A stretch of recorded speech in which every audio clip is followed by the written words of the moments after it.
60 seconds to comply. I think you'd better do what he says, Mr. Kenny. You have 60 seconds to comply. This is minute 69. Nice. Part man. Pod machine. All pod. It's the sex number. It is the sexy number. The sexiest number. Yes. And what's more sexy than watching a Robocop getting beaten by a Ed 209? Just start. Yep, I mean, as a mechanophile, even I wouldn't say this is particularly sexy, but... So you're looking at the hot robot on robot action. Yeah. I mean, when he's getting tossed around a bit by Ed 209, yeah, I guess that's, phrasing. For some. Yeah. This minute begins with Robocop getting back up on his feet, which is no simple task in that costume, I imagine, and ends with Ed firing on Robocop. So this is the line that's going to come to haunt Dick Jones. Haunter, the best Pokemon. Yeah, I had to kill Bob Morton because he made a mistake. It is a great line. Like, yeah, it's succinct to the point. Badass.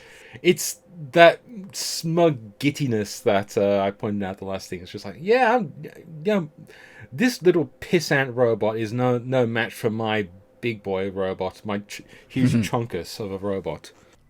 Mine's bigger, therefore it is better. Well, this is corporate America, so yeah, it makes sense. Yep. But yeah, they've sort of had to edit around Robocop standing up again, because but they still kind of drag it out a little bit, because the way they've edited it, yes, it jumps around to different viewpoints, but it really does take him a while. He has to get over lean onto a chair to pull himself up. It's not the most heroic. He's kind of shutting down. He's trying to not to look, we've all had a hard night on the piss, and sometimes it's hard to get up, and I imagine this is the Oh my god. Do you remember the Mrs. Nesbit scene from Toy Story when Buzz gets That's the one I'm thinking of. Robocop's waving his own arm around. Ah! Yeah. I want to see Robocop in an apron now. Yes. I do have a Robocop action figure, but I'm not willing to rip the arm off. But if I ever find one already missing an arm, I know what to do. Oh, wow. People, fan art, please. Mrs. Murphy was... And that's completely derailed. My next note is that little look Dick gives Ed 209. He is taking a little bit of like a parental joy in this, isn't he? Like, It's my son. Look at him go. Yeah, he's like the bully's dad watching his proud son beat up the physically disabled kid kind of thing. Oh, look at my son beating up that nerd. So proud of him. This is so 80s. I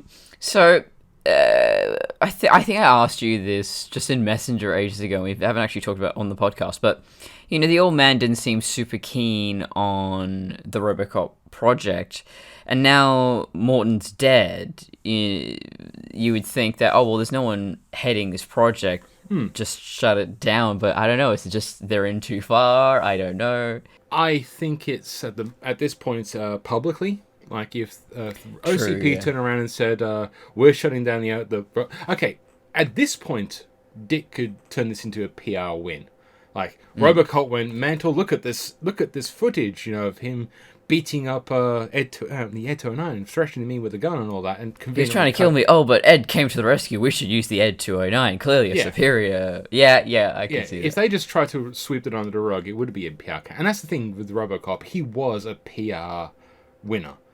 And I think I agree. I don't think the old man particularly gave two shits about Robocop itself, but I think he was just more interested in sticking it to Dick. Like I am so disappointed. It wasn't disappointed that a young executive got murdered. It's just disappointed that Dick couldn't fix his fuck up. Yep. So I don't think the old man gives a clear shit, but we only find out until the next movie that it's essentially Johnson took over the Robocop project. Clear shit. Is that what happens after you just drink Pepsi? Was it Crystal Pepsi? Yeah. No, I've never tried Crystal Pepsi, sadly. They did have a clear cola in Australia for a while in the 80s. I think it wasn't bad, but, it wasn't groundbreaking. It's probably, if there is stuff out there, you can still drink it because it's pure concentrated sugar, preservatives. But we're literally just talking about a big robot fight, which I do love. Yes. The one that I do have, I'm looking at, there is an actual impossible shot on this, and it's the moment where Robocop uses Ed 209's can to shoot his other arm. That was physically impossible. They had to jury-rig the model so it could do that, because how the articulation worked, that was impossible. It's funny how I was looking at impossible paintings, and people were, whoever wrote the blog was just pointing out, see, the perspective on this painting would be physically impossible, and this, that, and the other. Like the Hieronymus Bosch paintings, you could never get an angle that would show you every character laid out like that. But the other one was this painting. I think it was like one of the most expensive paintings to go in auction. Was a house at nighttime, but there was a clear, bright daylight sky. But when I first looked at it, my brain sort of went, "Oh, it's just a house that's very much in shadow, and they've just bumped up that contrast." But yeah, no, the intention is that it's impossible, and yes, it is. And I guess if I saw it in real life, but because I'm looking at it on a phone, I'm not seeing the painting in person. It's a painting, not a photo. Then yeah. Art gets a bit weird when it comes to that, because throughout most of history, art wasn't seen as, or at least significant portions of art, wasn't seen as trying to be representative of reality. It was usually analogous. It was storytelling. I think humans are basically close enough is good enough for the most part. Yeah. And yet when it comes to replicating a human face in CGI, suddenly we're just fucking experts. No, it has to be very, very precise. And yet when it comes to art, that looks mostly like a face. It's good enough. That's also context. This is why I said, last minute, I think, in Tron Uprising, that distorted, extended, elongated bodies and the faces and stuff like that as it's an aesthetic, it's a choice. The power socket has 2 lines. It has eyes. It is looking at me. That's our brain's pareidolia. Yeah, that's our brain. No, but it's just funny how I think it is. It's still coming from the same brain. It's funny how when it comes to looking for faces in things that don't have faces, it's close enough is good enough. And yet when it comes to picking up on whether a face is a real human face or CGI, our standards just fucking skyrocket. Well, that's what I mean by, in context, it's like this whole thing of replicating reality. And this is where we're getting weird with gaming especially, is because there's this whole push for realism in games. But when you think about some of the best games, or at least aesthetically speaking, it's the ones where they've not really given shit about trying to match reality. It's always about either gameplay or creating an aesthetic. Like Minecraft, one of the most biggest selling games on the world, is so abstracted that it's just blocks. So or Fortnite, or Fortnite is very back cartoonish. in the day, Team Fortress, very cartoonish aesthetics, but they're not trying to be realism, but it's heavily relying on people doing a game. And tying us back into Robocop, we've got a very humanistic robot that we're relating to versus the very abstracted concept of a humanoid figure, which we're deliberately not supposed to empathize with. So it's really how they play with those concepts, which is where you get those dynamics. And art, for the longest time, did not give a fuck about trying to replicate reality. That became like a more bigger thing in during Renaissance and stuff like that, where it's a lot more about trying to be more reflective of reality and documentation, and some of it is also I'm a wealthy person and I need my portrait because art is forever and there's no photography. I was just thinking, so, I mean, obviously, Ed 209 is not really developed as a character and is positioned as a villain. Yeah. Or antagonist.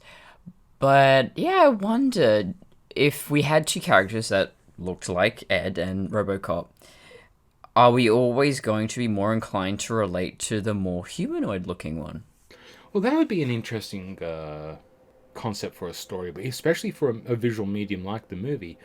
Because a lot of it does depend on point of view, especially. Well, yeah, like Kit, obviously, in Knight Rider. You look like crap. Fuck you, Kit! It's a car. It has no real facial expressions or anything of that sort. Although, they kind of get around it with a scanner. But we have a cultural connection to a car. That's true. So, yeah, maybe that's not the right thing to compare it to. I think you're going on the right track there. I'm not saying you're wrong. I'm saying it's the fact of... They're using the cultural connection between the man and his car. If it was, like, say, a man in an attack helicopter... Hint, hint. Airwolf. No, yeah... Is that abstraction there, but I don't think they gave Airwolf the personality of Kit. But when they started off, well, okay, it comes back and forth in it's that been show. a long time since I've watched Airwolf, I'll be honest.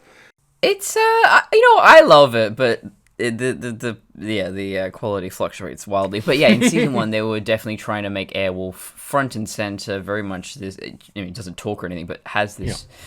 Presence, and then in later seasons, it's basically just Dominic calling Airwolf the lady, and he very much cares about her and personifies her to a degree. I really should have used the Hulk Hogan smart boat bloody one. I can't remember what it's called. Thunder. It's just bad. Night boat. Night boat. It's the same every episode. There's always a canal or a stream. Oh, that's brilliant. What if Knight Rider, but boat? Yeah. But no, yeah, I must admit, I would like the idea of a movie like Robocop, but yeah, you've put the human essence into a very non-humanoid body and see what the audience reaction would be, because I imagine it wouldn't be great. Yeah. Well, especially if you've got two different kinds. So I think the most obvious example of this is C-3PO and R2-D2. And that's the one time where you got two protagonist robots. One is very humanoid, one isn't. And I think, well, yes, everyone prefers R2 because he's cute and less human, but at the same time, it's because C-3PO is an annoying prick, so I don't know. I was going to say the exact same thing. Yeah, I mean, BB-8 versus K2SO, I prefer K2SO, that's just me. Annoying prick, but delightful. Yeah, we can all agree that Dio sucked. Then again, was there any redeemable factors from Rise of Skywalker? No.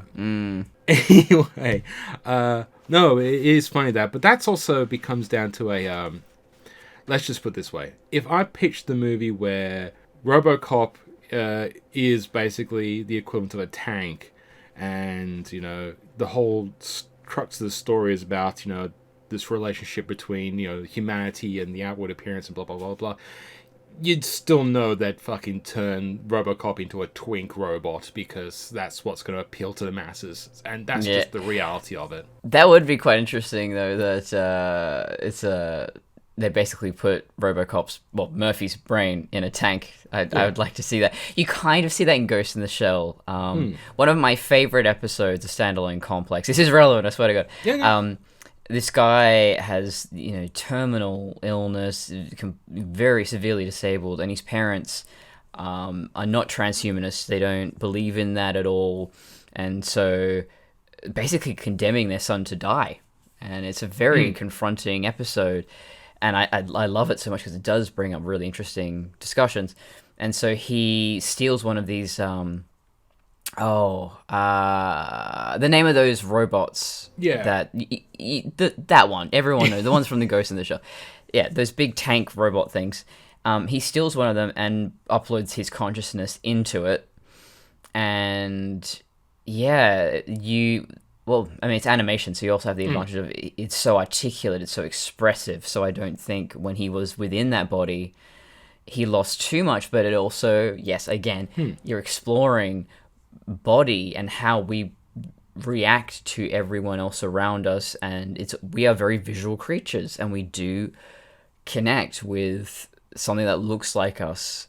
I mean, that's where racism comes from. That's where a lot of stereotypes come from. We're just so visually based, and it's not wrong.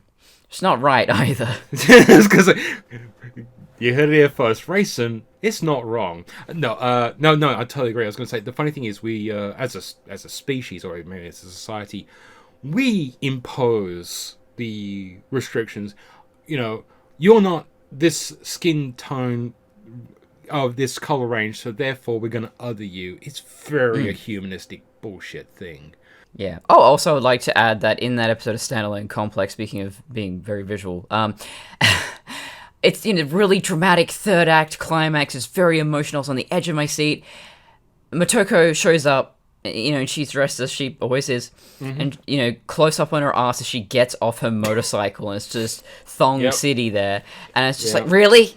Really, right now, I was going to cry, and you've taken me out of the moment because you had to show me her ass. Look, she's great. She looks great. I know. Didn't need to be reminded right now. I Maybe don't 10 minutes from now. While I'm sad. I'm already that enough. I'm very confused. I'm crying and horny. This is the default. No. Well, the funny thing is, I was actually going to bring up is that we've currently got a media thing where monster boyfriends are a thing. There is. I love monster boyfriends. I think we need monster girlfriends too, but Yeah. No, we don't. We don't kink shame here. If you want a monster girlfriend, or a monster non-binary, or whatever your range is, we don't kink shame here. But what I was going to get to is that, but they still then try to humanize the monster. They always try to. I hate that.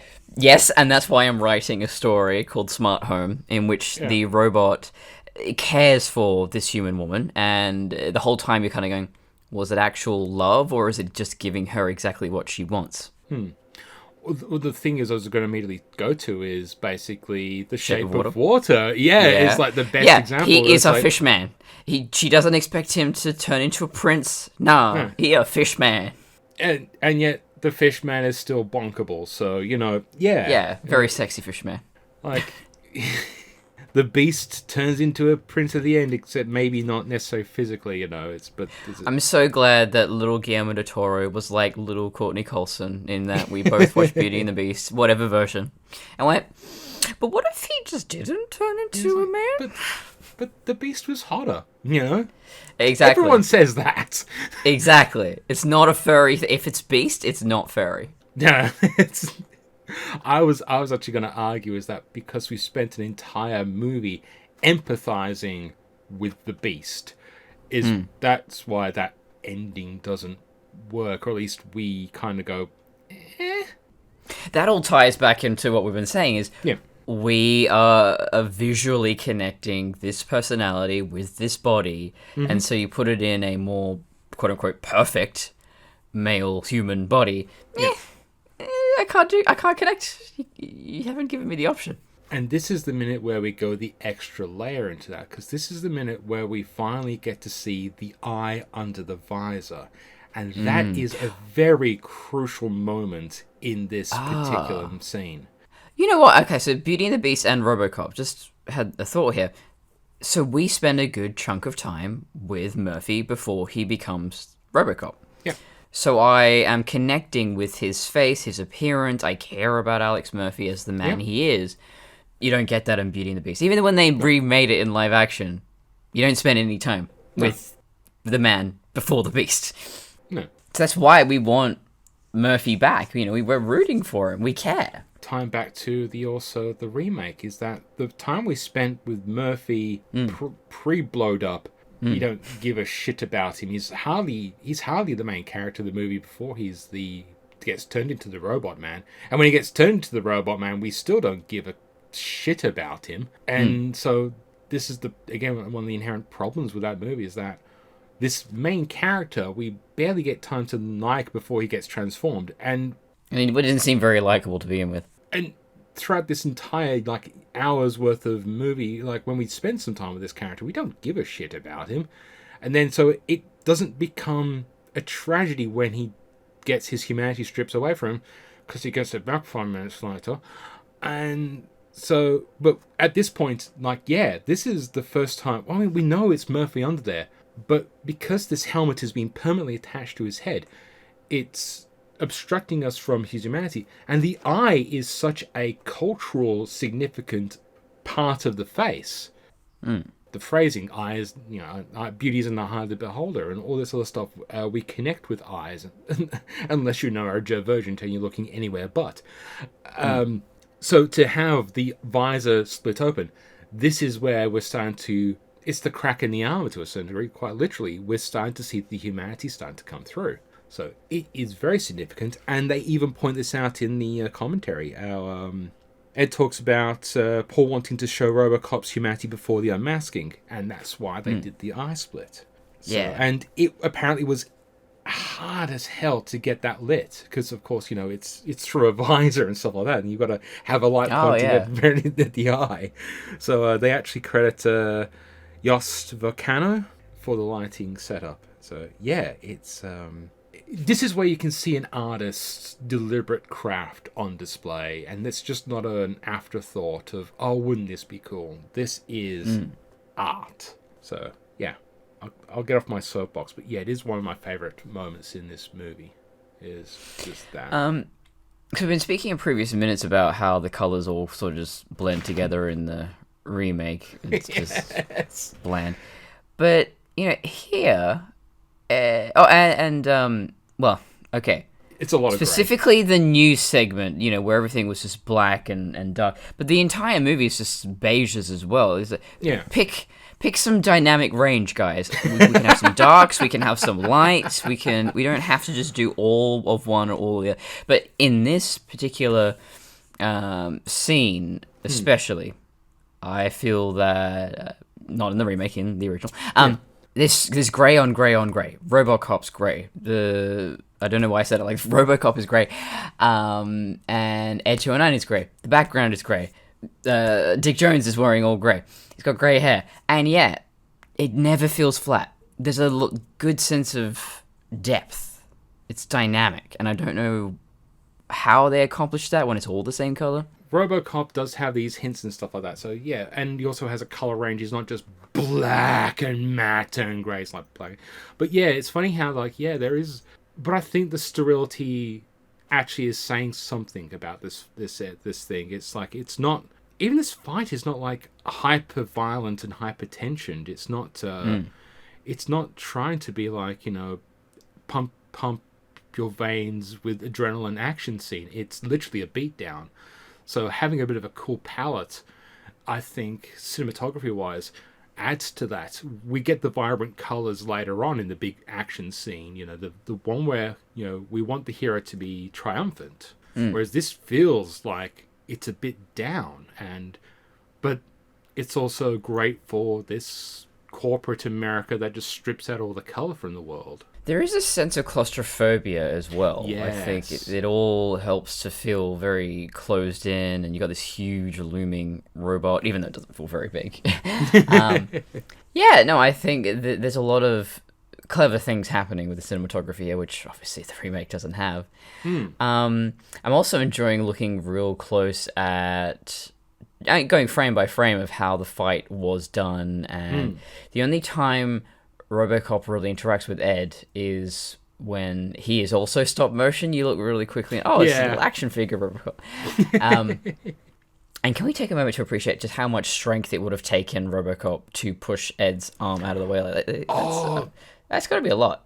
That's the one thing I've gotten to hear. There's actual weight to this fight. Like, I brought it up last minute in regards to the remake, how you've got this robot fight between Roboflag and the ED-209s, two of them, because we've got to be doubly extreme. Did they change the gender of Ed 209? Because Ed, you know, feels like a man's name. ED is a woman's name, so I don't know. I have no idea. Were they trying to say something? I don't know. I don't know. I don't assume Ed 209's gender, I guess. Yeah. I don't... No, No, I think it's just they just went, we're going to be different enough but still the same, and I hate that Hollywood thinking.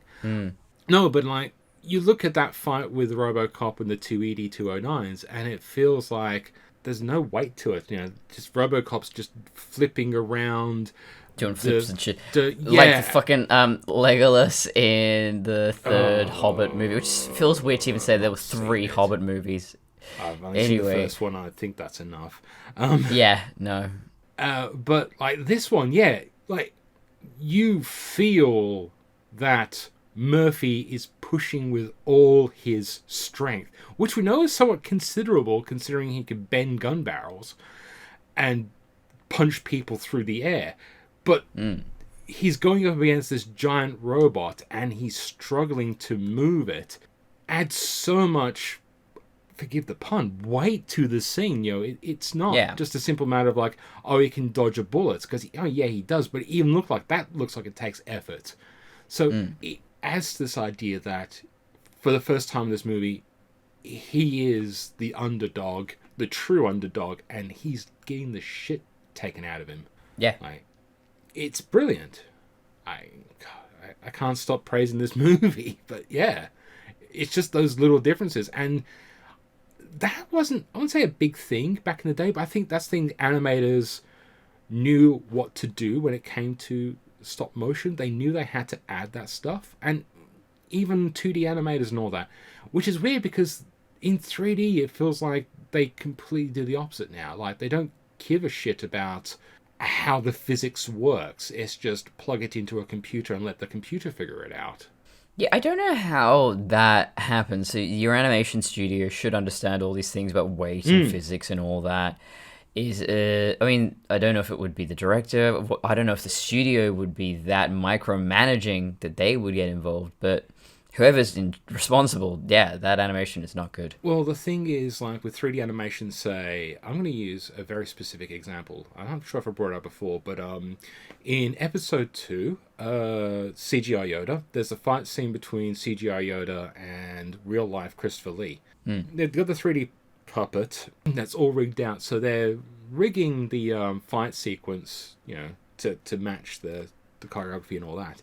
But they still use algorithms for things like the cloak and how it flows. They basically presented George with 2 ways, if I remember correctly. It's been a while since I watched it. One of it was real life physics, you know, how the cloak would work in real life. And the other way was essentially fantasy physics, so it flowed differently. And of course, George was like, oh, yeah, I'll have the flow one more. I don't know, I can't do it, George Lucas. I mean, you just mumble and say shit. That's Lucas. It's like poetry, it rhymes. Yeah, so, yeah, that's the thing. He was, because I would never accuse Star Wars of being reality, but, you know, it was that thing where he wanted visually, he wanted the more flowy robe, and I think, you know, that's fine. Yeah, so in the Genndy Tartakovsky Clone Wars, I think that was the one time where I kind of felt, oh yeah, Jedi being able to be impossibly fast and agile and all of that works really well in this heightened, almost anime-esque animation. But when you put that in live action, it just looks hilarious. It doesn't look cool. God. It doesn't look convincing. And so I actually that shot in episode 1 where Qui-Gon and Obi-Wan, you know, speed away, and it looks so cartoonic. I actually love the very slow fight scene in the first Star Wars between Obi-Wan and Darth Vader. A lot of people make fun of it, but you know what? I love the idea that these lightsabers are actually very heavy and very dangerous. You don't want to move fast with this. It's a fucking laser blade. If you fuck up, you're dead. So this is a lot of... And the way they play it, it's not just, oh, 2 old men can't move too fast. No, I think the way they performed it really does give that feel of these are dangerous, heavy weapons that are difficult to wield. I wouldn't even go as... I mean, yeah, I agree with that, but I wouldn't even go that. It's more like fencing. It's less about... And fencing, yeah. Yeah, it's less about the, I'm trying to murder you. Obi-Wan's got a goal, and his goal is to basically distract the most powerful being on the freaking galaxy from murderifying his apprentice. He's buying time for Luke to get Leia and the Death Star plans to get out of there. And it's it's more about the clash of the people rather than the fight itself, which is... I also love What's the choreography for the Duel of Fates, the Phantom Menace fight. Yeah. And I'm wondering if that's, again, just because so much of it was done practically. Yeah. And it's obeying the laws of physics. It's a lot faster as a fight, but there's still a sense of weight, and it's not going so fast that it's impossible. Yeah, like, oh god, I'm trying to think which one it is, but I think it's one of the later movie lightsaber battles, and it just feels like someone's just waving around a lightsaber to look Oh, pretty yes, rather than, the one between Anakin and Obi-Wan is so funny, where it's just like, okay, this is not... Yeah, cool. I think it's the one between Anakin and Count Dooku. Looks so flash. I like the one between... My god, why are we talking about this? But, yeah. But, yeah, the problem with the Anakin Obi-Wan fight is just that it goes on for fucking half the film. Yeah. Oh, also, General Grievous, that would have been amazing. So General Grievous is a robot, the only robot we've ever seen wielding a lightsaber, or cyborg. Yeah. And then he whips it out, and he's really, really, really fast. It's like, well, if no other character was capable of moving that fast, it would be scary, it would be powerful, but everyone else can move as fast as a robot, so... Yeah. I kind of wish that fight had started with the Indiana Jones and Raiders of the Lost Ark. Everyone just bang, dead. I would have loved that. That would have been much better. Callback, come on. I mean, he does end that fight that way, and I do So generally love uncivilized. that, but I just love the idea, like, Obi-Wan just one-shots him in 5 seconds. I love General Grievous's design. I love the fact that in the end he was just so overhyped. It's like, you thought he was going to be a big paper main tiger. villain.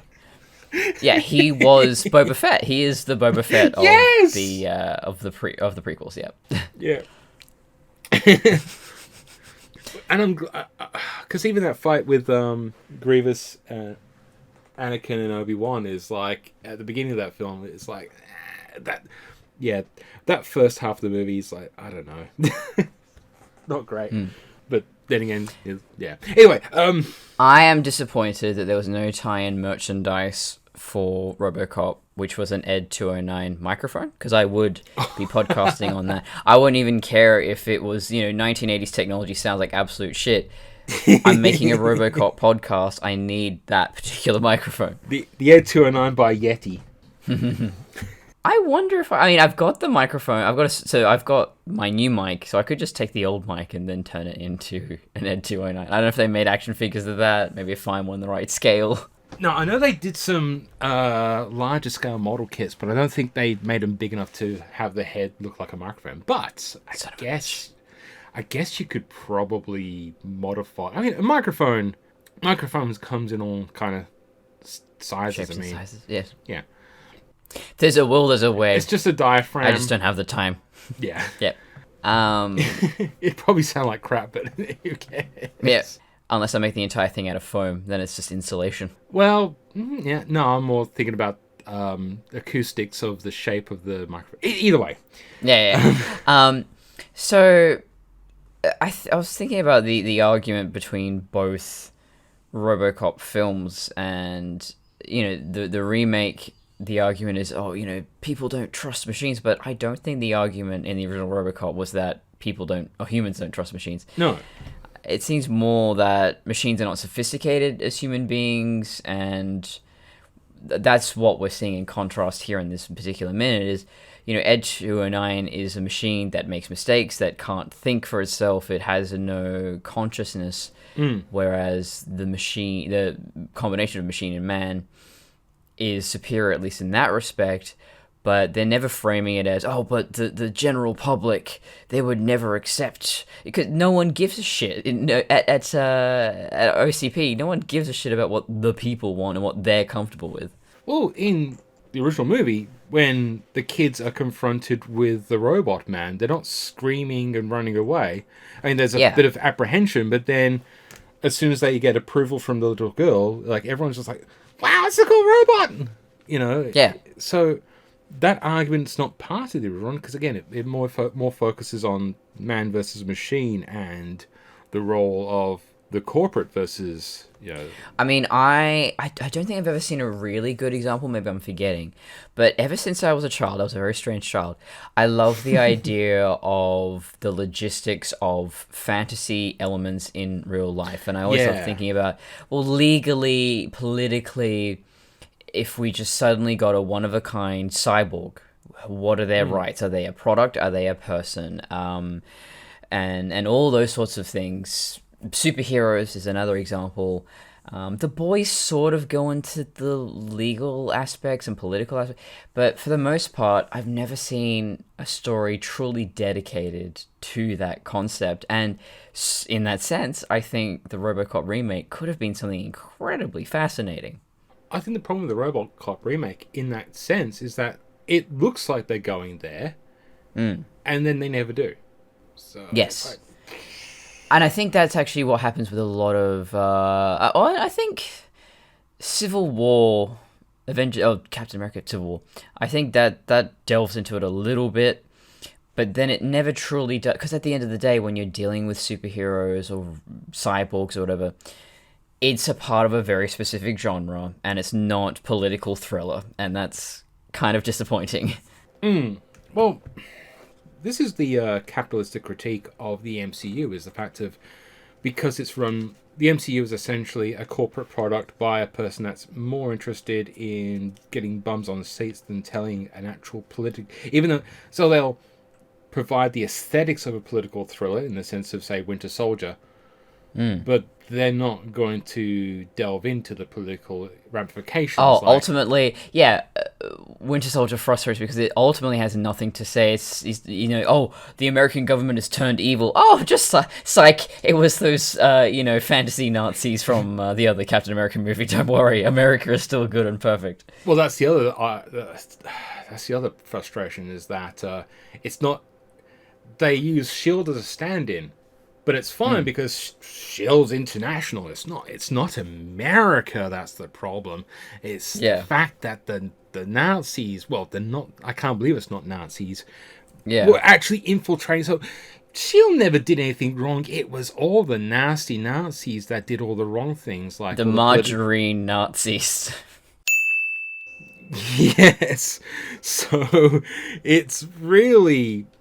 This is the problem with these kind of things. They always try and go, we want to tell these political things, but we can never basically say we're the ones that did it. America has never instituted a coup and a democracy. They'd never do that, except all those times they did.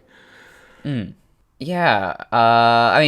Something like House of Cards, that's the only kind of place where you get that kind of political thriller.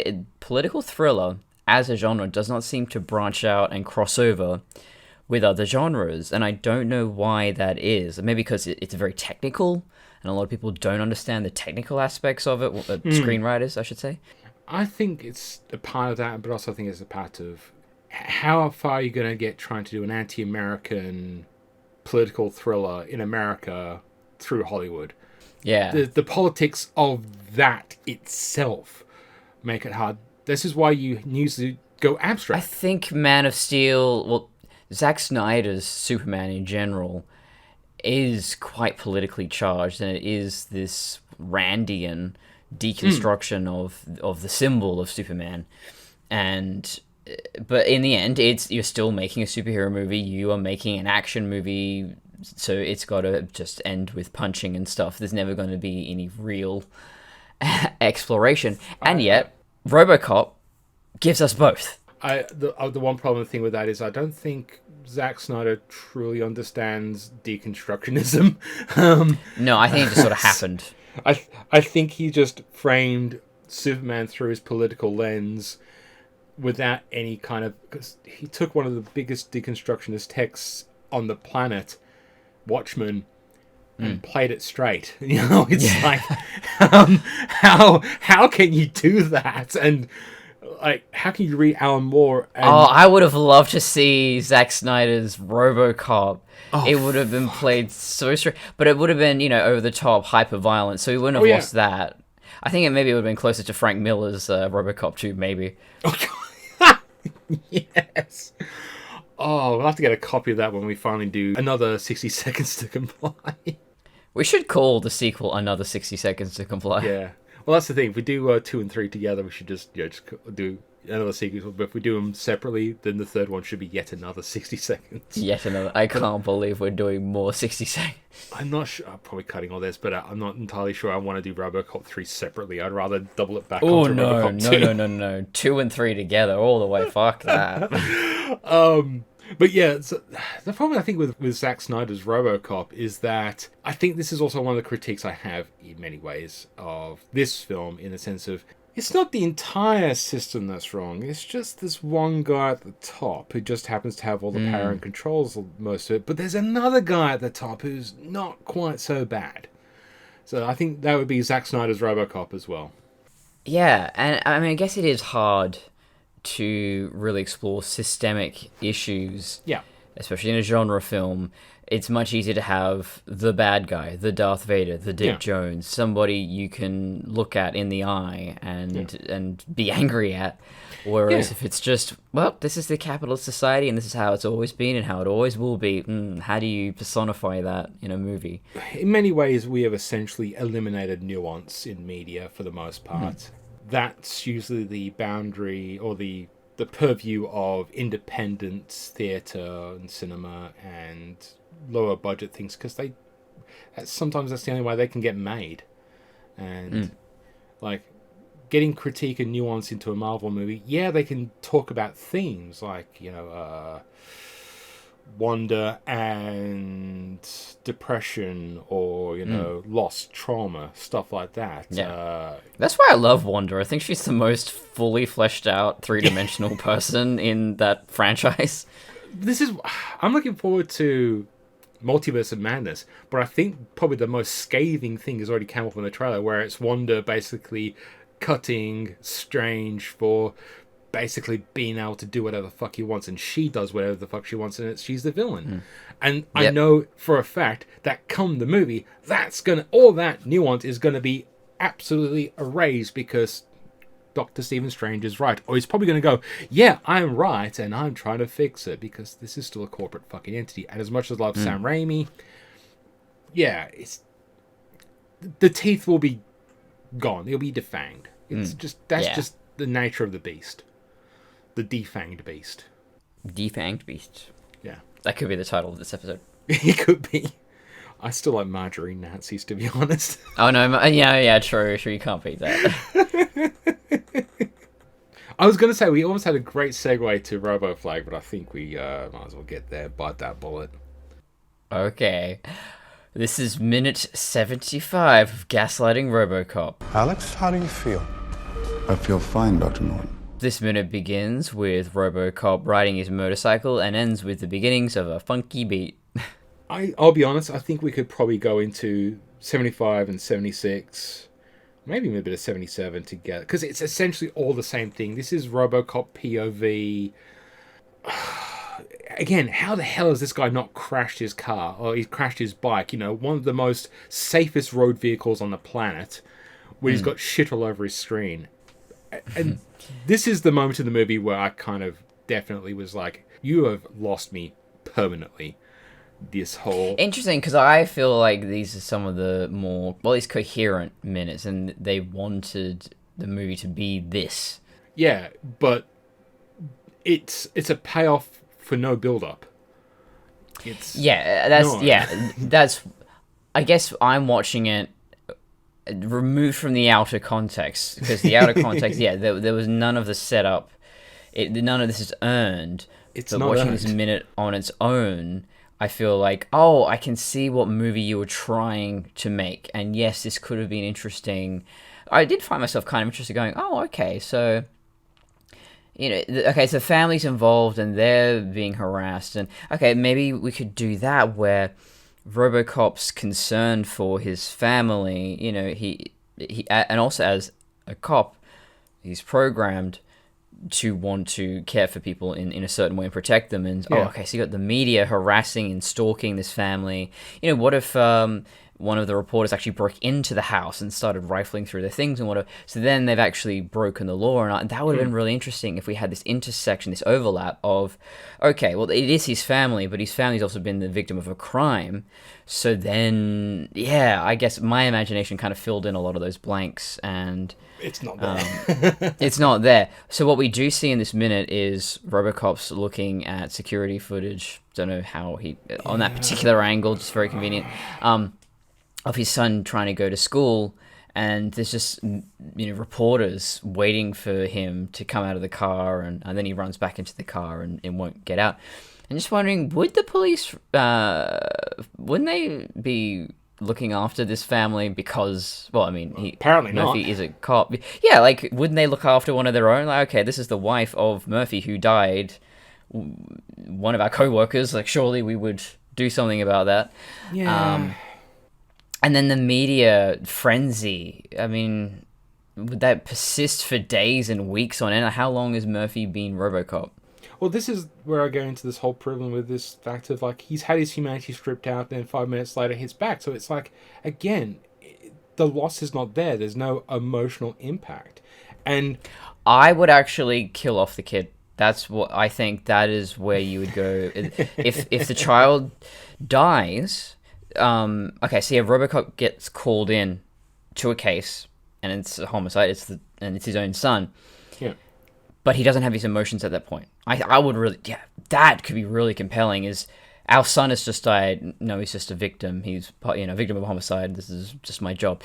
There's no humanity there. And then he gets his humanity back later. Then you go, oh God, how horrifying that he didn't even care about his own son dying.